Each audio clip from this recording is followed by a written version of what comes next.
Out near the barren edge of Cactus Ridge, where the land cracked and blistered under the sun like an old man's knuckles, lived a rancher named Elias Boone. Folks in nearby Dry Hollow called him the Quiet One, not out of mockery, but with a kind of respect you reserve for someone who's seen too much and still stands tall. Elias hadn't always been silent. Years ago, his ranch echoed with laughter, the soft jangle of his wife's bracelets and the sound of him reading letters aloud by the fireplace. But 5 winters back, when a fever swept through the valley, it took both his wife and the baby they'd been waiting on for years.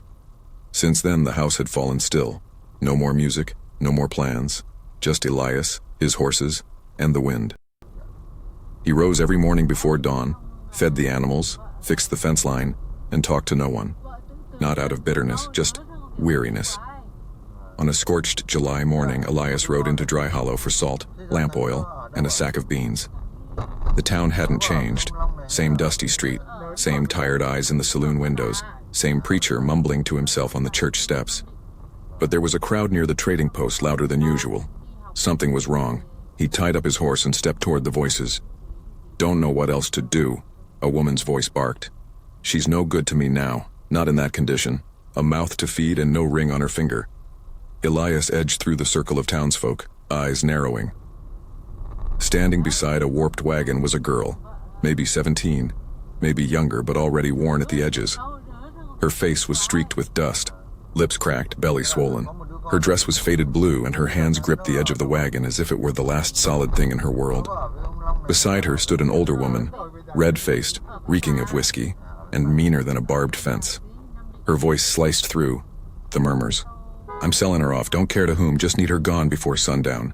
The sheriff leaned against a post nearby, arms folded, eyes blank. He wouldn't interfere. In Dry Hollow, morality bent with the wind and the law was whoever had the louder voice that day. Someone in the crowd chuckled nervously. Another looked down. No one spoke. Then Elias did.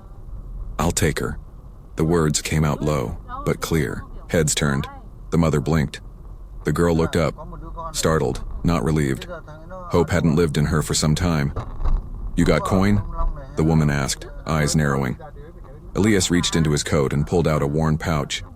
$10. Done. The girl said nothing as the mother shoved her forward. Elias caught her arm gently, steadying her. She didn't pull away, just stared at the ground, waiting for whatever came next. "What's her name?" he asked. "Don't matter," the woman said, already turning away. Elias looked to the girl. "You got a name?" She hesitated, then whispered, "Clara." He nodded once. "All right, Clara." He helped her onto his horse, slowly, careful of her condition, then climbed up behind her. No one stopped them. The crowd dissolved like smoke, moving on to their own chores and gossip.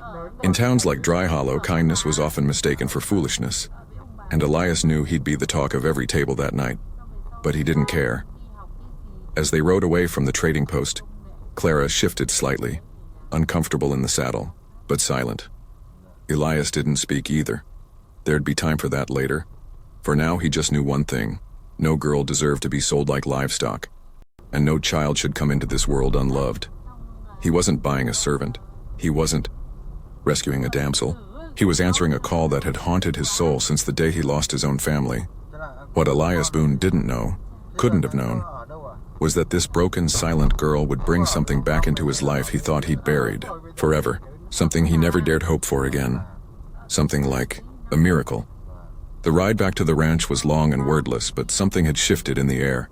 Elias Boone didn't talk much, hadn't in years, but even for him, the silence felt heavier with Clara on the horse. She sat in front of him, back stiff, hands clutched tightly over her rounded belly. Her hair smelled faintly of smoke and pine, and every so often, her shoulders would tense, like she was bracing for some invisible blow. Elias didn't push her. He simply kept one hand lightly on the reins and the other near her waist, steadying her when the trail got rough. The sun had started its slow descent over the hills, casting long shadows that stretched like ghost fingers over the desert floor. About 2 miles from the ranch, Clara finally spoke, barely above a whisper. "You gonna sell me too?" Elias blinked. "No." "You gonna make me work the fields?" "No." She paused, then, "You got a wife?" He hesitated. Had one. Clara didn't ask more, just nodded like she understood more than a girl her age should. Maybe she did. They reached the ranch just before twilight. The house stood quiet and gray against the backdrop of red cliffs. It wasn't large, but it was solid. 2 rooms, a porch, and a small barn off to the side. Wind chimes Elias had once built with his wife hung limp and silent by the door. He helped Clara down carefully. She winced but didn't complain. Her ankles were swollen, and the way she carried herself told him she didn't have much time before the baby came. "I'll set up the spare room," he said. She looked up sharply. "You don't want me out in the barn?" Elias shook his head. No one sleeps in the barn unless they got hooves.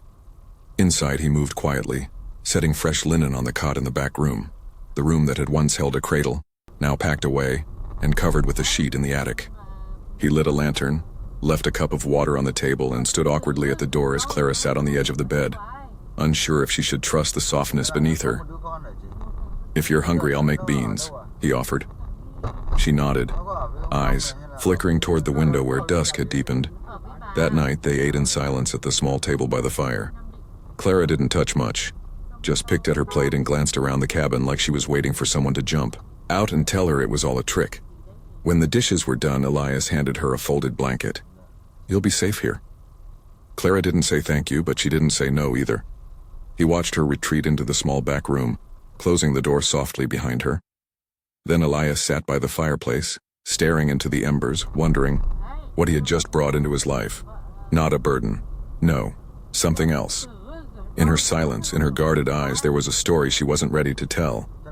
But the weight of it pressed into the walls of his house already, a pain that had its own gravity.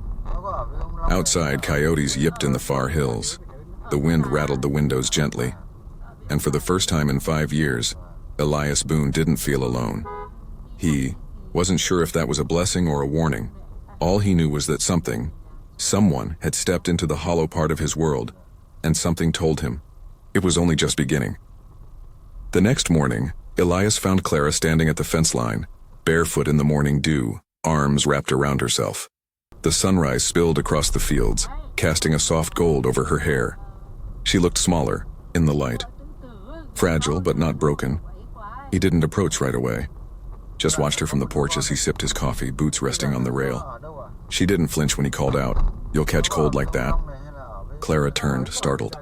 She hadn't noticed him. "I couldn't sleep." Elias set down his cup and stepped off the porch. "Too quiet out here?" She looked back at the open land. Too peaceful. He understood more than he let on. For some folks, peace made them restless, made them feel like something was waiting in the silence. A storm, a memory, a ghost. "You hungry?" Clara shrugged, then nodded once. They ate together again, this time with a few more words between bites. She asked about the horses. He told her their names. She asked where the nearest town was, how far, how long by foot, but dropped the question when he didn't answer. After breakfast, Elias saddled his old gray mare and led her out, toward the fields. "You don't have to stay inside, you're welcome to walk, long as you don't go past the ridge." Clara squinted toward the hills in the distance. "Why?" He hesitated. "Because there's nothing past there but desert. And bones." She didn't ask whose.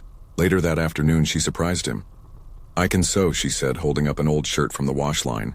"It's got a tear." "You don't need to do chores," Elias said, adjusting the saddle cinch on one of the horses. "I didn't say I had to." Her voice was firm. "I said I could." He looked at her then, really looked. Clara wasn't asking for pity. She wasn't trying to pay her way. She was just trying to feel useful. Real. "Threads in the top drawer by the stove," he said finally. "If you don't mind dusting off the needles." That afternoon, the cabin sounded different. The creak of the rocking chair, the rhythmic snip of scissors, the small hum of a tune Elias didn't recognize. It unsettled him, not because it was Farkuryao, but because it had been so long. As the sun dipped low and turned the sky a deep orange, Elias sat on the porch sharpening his knife while Clara rocked gently nearby, mending a second shirt. She wore one of his wife's old shawls, too big for her shoulders but warm. "I was going to name him Caleb," she said suddenly, eyes on the fabric. "If it's a boy." Elias looked up. She didn't wait for a reaction.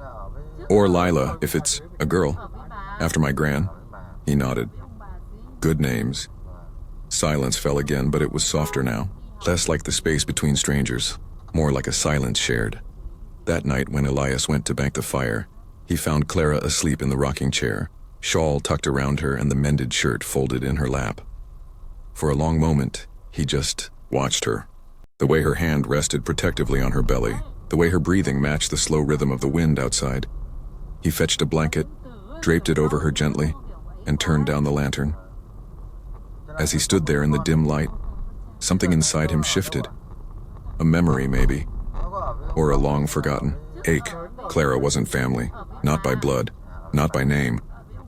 But for the first time since grief had hollowed out the walls of his house, Elias Boone felt responsible for something again. No, not something, someone. And in that quiet, moonlit room, with the fire crackling low and the wind whispering through the eaves, Elias made a silent promise. He would protect her. And the child. No matter what. Week passed, then two. Clara settled into the ranch like a ghost relearning how to breathe. She didn't ask many questions, didn't share much of her past. But each morning, Elias would find some sign that she was trying. A swept porch, fresh water drawn from the well, his late wife's old curtains stitched back together and hung in the kitchen window. Nothing grand, just small proofs that life still moved, even in quiet places. Elias didn't pry. He wasn't that kind of man. He let her speak when she wanted, and when she didn't, he simply made sure she had space. Some evenings, they'd sit in companionable silence, him carving a piece of cedar by the fire, her mending baby clothes she'd found tucked in the old hope chest. Elias had nearly forgotten the box existed. His wife had filled it with hand-sewn booties, tiny quilts, letters she'd written to a child who never came. Clara never asked who made them, but she handled each piece like it was sacred. The land around them began to shift too. Summer rains came early that year, soft and steady. The cracked earth drank greedily and wildflowers bloomed along the creek bed. For the first time in what felt like years, Elias heard birdsong that wasn't just lonely and distant. It sounded present, close. One morning, Clara was out by the barn tossing feed to the chickens when she doubled over suddenly, hand clutching her belly. Elias dropped the bridle he'd been oiling and rushed to her. "You all right?" She was pale but steady. "Just a kick. Strong one." Elias blinked, unsure what to say. He'd never seen a pregnancy up close. His wife had only made it to the 4th month before the fever took her. But Clara was nearly full term. Now and every day she carried herself with a mix of quiet dread and fragile hope. "You want to sit?" he asked. "I'm fine." She straightened slowly, brushing dirt from her dress. "It just surprises me sometimes is all. Like, he's reminding me he's real." Elias didn't smile often, but that made the corner of his mouth twitch. They walked back toward the house together. That evening, while repairing a broken latch on the henhouse, Elias heard her humming again. A soft tune. No words, just a rhythm, almost like a lullaby. He paused, hammer in hand, and listened. It wasn't just her voice. It was what it carried, something fragile and rare, a seed of peace. Later, over supper, Clara asked something she hadn't before. "Why'd you do it?" she said, staring into her stew. "Why'd you buy me?" Elias set down his spoon. He didn't answer right away. The fire crackled softly between them. "Because no one else would," he said finally. "And I couldn't stomach watching someone get treated like a mule for sale." She looked at him then, really looked, as if seeing past the silence, the beard, the hard lines around his eyes. "Not many men like you," she said. "I ain't trying to be." They sat a while longer. Wind whistled outside. The roof creaked. Then Clara reached into her pocket and pulled out a folded piece of paper. Faded, soft at the corners. She laid it gently on the table and slid it toward him. "My father wrote this before he died," she said quietly. "I carry it with me. Don't know why. Just couldn't let it go." Elias unfolded it slowly. The handwriting was crooked but strong. Just a few lines. "Be kind, Clara, even when the world isn't. That's when kindness matters most." He read it twice, then folded it again and slid it back. "Sounds like he raised you right," Elias said. Tears welled in her eyes, but she didn't let them fall. And in that dim kitchen, two wounded souls sat at a table built for a family that never came, both trying in their own quiet way to believe that something good might still grow in the ashes. The storm came sudden one night. Not from the sky, but from the past, Clara tried to outrun. It was just past sundown. The wind outside had stilled, the coyotes hadn't howled yet, and Elias was stacking chopped wood by the hearth when he heard the knock. 3 short raps.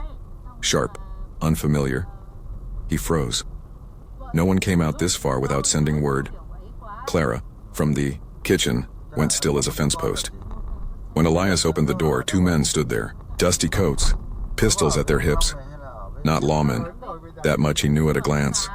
Their boots were polished too clean for ranch work. Their eyes too eager. One of them tipped his hat. "Evening, sir. We're looking for a girl. Name's Clara. Run off from a situation she wasn't supposed to." Elias didn't blink. "Ain't seen no Clara." The taller man smirked. "Funny, we heard different down in Tannersville. Fella at the general store said you came through with a young lady. Said she looked expectant. That ring any bells?" From the shadows behind him, Elias heard Clara's sharp inhale. The shorter man stepped forward. "Listen, friend, we don't want no trouble. Just here to collect what's ours." Elias's voice came low, firm. "She ain't property," the taller one chuckled. "That depends who you ask." Elias stepped out onto the porch, closing the door behind him with a quiet click. "You got a name?" he asked. "Name's Merrill," said the short one. "This here's Finch. We work for a woman down south. Clara's mama." Elias raised a brow. Didn't know mothers hired bounty men to track their daughters. Merrill didn't smile, this time. "Ain't a bounty, old man. It's family business. She owes debts. Her mother sold her fair and square. Folks pay good coin for girls with good teeth and strong hips, especially ones carrying." Elias's jaw clenched. "You'll leave now," he said evenly. "Before I stop asking." The taller one, Finch, fingered the grip of his pistol. "And if we don't?" Elias didn't reach for his gun. Didn't need to. He took one slow step forward. Then another. The fire in his eyes said more than words ever could. Inside, Clara pressed both hands over her mouth to keep from crying out. She had heard Finch's voice before. It haunted her dreams. He was the one who'd pulled her from the wagon when her mother sold her. The one who'd grinned when she cried. She had thought she'd never see him again. Out on the porch, Merrill shifted. "We'll come back," he spat. "You can't protect her forever." Elias nodded. "No, but I can bury what's left of you deep enough no one will ever know where to weep." Finch hesitated, eyes flicking toward the rifle resting just inside the window. Then they turned, walked off down the path, boots crunching gravel. Never once looked back. Elias waited until their silhouettes disappeared behind the hill. Only then did he re-enter the cabin. Clara was standing by the table, shaking, her hands balled into fists. "I know them," she whispered. "I figured." She looked up at him. "They'll be back. Let 'em. But you don't understand. My mama, she sold me to men like that more than once. Said I was the only thing left worth anything. Told me a baby would raise my price." Elias's eyes burned. "No one owns you," he said quietly. "Not anymore." Clara broke then. Sank into the old rocking chair and wept, not like a child but like a soul coming apart at the seams. Elias didn't try to hush her, didn't offer soft words. He just knelt beside her and held her hand, rough fingers wrapping gently around hers. They sat there as the fire burned low. The house crackled. The wind began to rise again. Outside, the stars blinked down through the clouds, cold and watchful. Inside, a promise was made, not out loud, but in the stillness between two people scarred by betrayal. They would fight. Not just to survive, but to reclaim something neither had dared hope for in years. Dignity, peace, and maybe a future. The next morning, Elias loaded his rifle. Not because he feared them, but because he knew men like that never came just once. They tested you first, watched what you'd do. Then they circled back with worse in their pockets. Liquor, matches, extra hands. Clara watched from the porch. She didn't say anything. She didn't have to. Her eyes asked the question anyway. "Are we safe?" Elias didn't answer. Not yet. Instead, he spent the morning checking the fence line, reinforcing the barn door, bringing in the livestock early. Clara helped where she could, limping slightly from a pulled muscle but refusing to rest. When she brought him water, Elias finally spoke. "If anything happens, you take the back trail through the cedar grove. Stay off the road. Follow the creek west till you reach town. Ask for Doc Harriman. He's old, but he's good." Clara's jaw tensed. "I'm not leaving." "You're not staying if shooting starts," Elias replied. "I've run before, Elias. That's how I got here. I can't keep running forever." He looked at her then, not as someone fragile, not as someone owed protection, but as a woman who'd faced too much alone. He gave a slow nod. "All right. But if I fall, you run anyway, and don't look back." Clara didn't respond, just held his gaze for a long moment before turning away. That evening, while the sun bled orange over the hills, Clara found a yellowed envelope tucked behind a jar on a high kitchen shelf. The handwriting was faint but familiar, the same soft curves she'd seen in the baby clothes letters, "To my future child." Clara opened it with trembling fingers. "If you're reading this, then you were born into a world I never got to see. I wanted you more than anything. I dreamed of your laugh, your tiny fingers wrapped around mine. Life didn't give me the chance to meet you, but I hope you're loved. I hope someone out there holds you like I would've. And if this letter finds you in pain, know that you deserve joy. You always did. Martha Boone." Tears streaked Clara's face as she pressed the letter to her chest. She didn't know Elias had lost a child too, that his silence wasn't just made of grit, but grief. Later, she handed him the letter without a word. Elias read it under the porch lantern. His hands were steady, but his lips pressed into a hard line. When he finished, he folded it carefully and handed it back. "That was Martha," he said softly. "She wanted a daughter more than breath itself. She would have been kind," Clara whispered. "She was." They sat in silence for a long while, watching the horizon. Then Clara asked, "What if they come at night?" Elias looked at the stars. "Then we won't be surprised." He slept on the porch that night, rifle across his lap, hat tipped low, the old Boone dog at his feet, ears twitching at every sound. Inside, Clara packed a small satchel, not out of fear, but out of sense. 2 blankets, a canteen, a clean shift, the letter, and one of the baby quilts.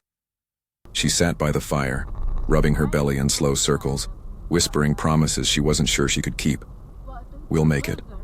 We will." But outside, the prairie wind had shifted, and far in the distance and just past the ridge where the land turned dry and hard, 2 riders watched the flickering light in the cabin windows and smiled. They came just before dawn, like wolves, quiet, intent. The sky was still bruised with the last of the night when Elias heard the horses. 2. No more. Hooves soft in the dust, careful. He didn't move from the rocking chair, didn't even shift the rifle that lay across his lap. His eyes stayed on the dark edge of the pasture, where shadows moved unnaturally. A quiet voice in his gut said, "Now." He stood, slow but steady. "Clara," he called, not loud, just firm. "Get to the pantry, lock the door." Inside, Clara's breath caught. No hesitation this time. She knew what the sound meant, knew what men like that brought with them. She closed the pantry door behind her, slid the bolt, and sat with her back against the wood, one hand on her belly, the other gripping a kitchen knife with shaking fingers. Outside, Merrill and Finch came into view. Elias stepped off the porch, boots crunching the hard-packed earth. He held the rifle loosely, but it wasn't for show. "You didn't take the hint," Elias said. Finch smiled with that same crooked mouth Clara had seen in her nightmares. "We don't scare easy, Boone." Elias's brow lifted. "Then you're dumber than you look." Merrill spoke up. "Look, old man, this ain't personal. Girl's got debts. Her mama said she could pay 'em in flesh or coin. Since she don't got coin..." Elias cut him off. "You lay a hand on her, and there won't be enough left of you to bury." Finch chuckled. "You gonna shoot us both, old-timer? That rifle only holds 1 shot." Elias didn't smile. "One's all I need." Finch reached for his revolver. The key. Crack of the rifle split the silence like thunder. Finch staggered backward, a dark bloom spreading fast across his chest. He fell without a sound. Merrill shouted, scrambled for his pistol, but Elias was already moving. Not fast, not wild, just sure. He raised the butt of the rifle and slammed it across Meryl's jaw, dropping him to his knees. "Please," Meryl begged, blood dripping down his chin. Elias pressed the barrel to his forehead. "Say her name again," Meryl whimpered. "Didn't. Smart," Elias growled, and brought the butt down once more. This time Meryl stayed down. From the pantry, Clara heard it all. Every crack, every cry. Her whole body shook. The baby kicked hard under her ribs. When the door finally opened and Elias appeared, she looked at him like he was something out of legend. There was blood on his shirt, dust in his beard, eyes like thunderclouds. But his voice was calm, gentle. "It's over," she stared. "You killed them?" "One. The other won't wake for a while. I'll take him to the sheriff in town, tie him across his own horse like a sack of flour." Clara stepped into the kitchen, legs unsteady. She didn't cry. "I thought maybe I'd never be safe," she whispered. Elias looked at her, belly round, hands trembling, heart still beating. "You are now," he said. And for the first time, Clara believed it. Later that day, Elias rode out with Meryl, slumped over behind him, bound and bloodied. By dusk he'd returned, weary but whole. Clara had made stew. She had set the table for two. He walked in, dusted off his coat, and sat without a word, and when she placed the bowl in front of him, their eyes met. Something passed between them. Not romance. Not yet. But respect. And something deeper. A shared survival. That night they didn't speak of gunfire or fear. They just listened to the fire crackle, and to the wind whisper softly across the plains. The baby kicked again. Clara laughed, just a little. Elias looked up from his bowl. "What's so funny?" he asked. She touched her belly. "He's got your timing." Elias smirked. Poor kid. And outside, under a sky full of stars, the Boone Ranch stood quiet. Once more, a place of broken things trying hard to heal. The baby came on a Sunday, with thunder overhead and fear in Clara's chest. The wind howled through the eaves like a warning. Elias had gone into town for supplies, just a short ride, he said. Wouldn't be long. But time was slippery that day. The clouds moved fast. Her belly cramped, and then again. Then harder. She doubled over near the stove, hands gripping the table. It was time. Alone. No doctor. No midwife. No Elias. She shuffled to the bedroom, teeth clenched, sweat dripping despite the chill in the air. She tore the quilt off the bed, threw down a stack of clean cloths she'd folded days ago in preparation, thinking, not like this, not without him. But the baby didn't wait. With every wave of pain, her mind flashed back to her mother's voice. "You're just a thing to be used. No man will want you after this." But then another voice came, Elias's. "You're not owned. Not anymore." And Clara screamed, not in fear, not in shame, but in defiance. Outside, the storm cracked open, rain pounding the roof in 1,000 fists. Inside, Clara bore down. With every ounce of fight left in her, then, a sharp, unbearable moment. A pause, and a cry. It pierced through the cabin like lightning. She laughed, or sobbed, or both.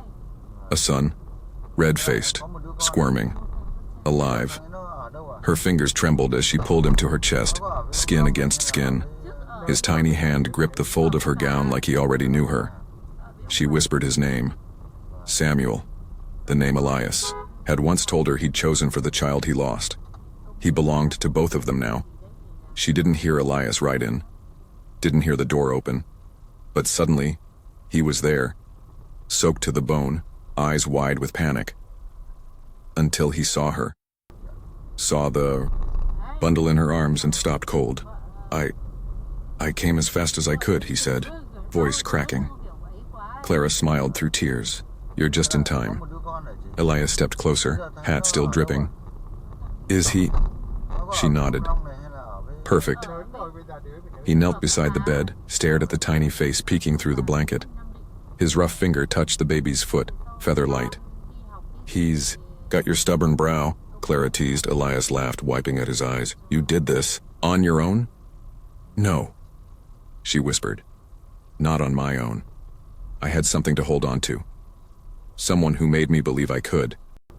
Elias looked at her then, truly looked. Past the pain, past the past, and what he saw was not a broken girl. Not a burden, but a woman who had fought through hell and brought life out of it. He stood and lit the lantern by the window, letting its glow spill out into the storm. The world had changed in that room, quietly, fiercely. Later that night, the wind softened. The rain turned to mist, and the Boone Ranch, once full of ghosts and grief, became something new. Clara slept, baby on her chest. Elias sat nearby, rifle leaned beside him as always, but now with a softness in his gaze that hadn't been there before. The fire crackled low, and in that flickering light the old rancher realized something. He hadn't just protected her, she had saved him too. Spring came slow that year, but the ranch, like its people, began to bloom again. Snowmelt trickled down from the hills, filling dry creeks. Grass poked up in soft tufts along the pasture. The apple trees Elias had nearly given up on started to bud, as if they too had decided to try once more. And in the heart of it all was Samuel, the tiny heartbeat that now made every morning feel different. Elias built a cradle by hand. No nails, just wood, time, and patience. Clara watched him from the porch one afternoon, baby tucked close to her chest, sunlight warming her skin. His hands worked slow, steady, just like everything else he did. "You ever think you'd start again?" she asked gently. Elias didn't look up. "No, I thought I was done." Clara smiled. "Me too." They didn't speak of what came before, not often. Not of Clara's mother, nor of the men who tried to take her. Not of Martha, whose photo still sat quietly on the mantel. But in the silence between their words, something sacred settled. Understanding, grace, forgiveness. Town folk started to notice. When Elias brought Clara and the baby in for supplies, old Miss Carpenter from the post office nearly dropped her knitting. "Is that a baby?" she gasped. Elias just nodded. "Ours." Whispers followed them down the boardwalk, but no one dared speak them aloud. Something about the way Elias held Clara's hand, firm, certain, kept mouths shut. Sheriff Daniels tipped his hat, eyes crinkling. "Glad to see the Boone place finally has a fire lit again." That night, Elias brought home more than supplies. He handed Clara a wrapped parcel. "What's this?" she asked. "Mail, addressed to you." She peeled away the paper carefully. Inside was a birth certificate, neatly printed, official, Samuel Elias Boone. Mother, Clara Boone. Father, Elias Boone. Her hand flew to her mouth. "I don't understand." Elias looked at her, eyes clear. "I reckon he already has our name, might as well make it real." Clara blinked fast, throat tight. "You didn't have to." "I wanted to," he interrupted. "If you'll have it. Both of you." She didn't answer with words. She simply stepped forward, pressed her head to his chest, and let the tears fall. That night, the cradle rocked slowly beside the fire, little Samuel's sleeping sound, his breath in rhythm with the wind outside. And Clara, wrapped in a quilt Elias had kept since Martha, lay curled against the man who had never asked for a second chance, and yet gave one to someone else. They were not perfect, but they were whole. And in a land built on loss, grit, and redemption, that was more than enough. Years passed. The land aged. So did Elias. But some things, some loves, don't wear out with time. The Boone Ranch grew quietly, like it always had. Cattle roamed farther now. A few more fence posts were added each spring. Clara planted a garden behind the house and taught Samuel how to water the rows with a tin pail half his size. Elias still woke before the sun, still sat on that porch with his coffee, boots crossed, eyes scanning the horizon like he was waiting for something, though he wasn't sure what anymore. Samuel grew fast, wild and curious. By age 5, he rode a pony named Nugget and insisted on helping with the branding, though he nearly branded Elias once instead. Clara laughed more now, her shoulders lighter, her voice full of song when she worked. Elias would sometimes pause and listen to her humming through the kitchen window and think, "I never thought I'd hear that sound again." One summer afternoon, Samuel climbed up on Elias's lap, dirt on his cheeks and a stick he claimed was a rifle. "Papa," he said, and though Elias had heard it 100 times, it still caught in his chest. "Yeah, son?" When I grow up, can I be just like you? Elias looked into the boy's bright eyes, eyes that weren't his by blood, but were more his than anything in this world. He ruffled the boy's hair. No, son, I hope you're better. That night when the boy was asleep, Elias stood by the crib a long time. Clara came up behind him, slid her hand into his. He's got your heart, she whispered. Elias shook his head. No, he's got yours. That's why he'll be all right. Time did what time always does. It moved on, gentle and cruel. Winters grew colder. Elias's hands grew stiffer. Clara's hair lightened at the edges. And Samuel became a man. On Elias's final spring, he sat on the porch one last time, blanket over his knees, breath thin, Clara beside him, Samuel leaning against the post, now full-grown, tall and steady. You remember what I told you, boy? Elias asked. Samuel nodded. To ride straight, speak true, and never strike first. Elias smiled. But if they strike first, end it fast. The old man chuckled. You'll do just fine. He passed in his sleep 2 nights later. No pain, no struggle, just peace. They buried him out back, beneath the apple tree that never gave fruit until Samuel was born. That spring, it bloomed fuller than it ever had. Clara placed Elias's hat on the fence post.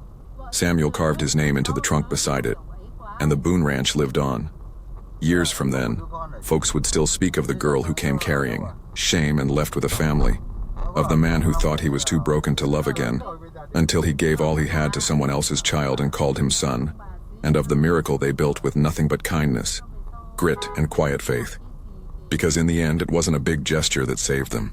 It was simple, steady love. The kind you build with your hands. The kind you protect with your life. The kind that never needs to be spoken out loud, because it's written in everything you do. If this story touched your heart, tell us in the comments where you're watching from.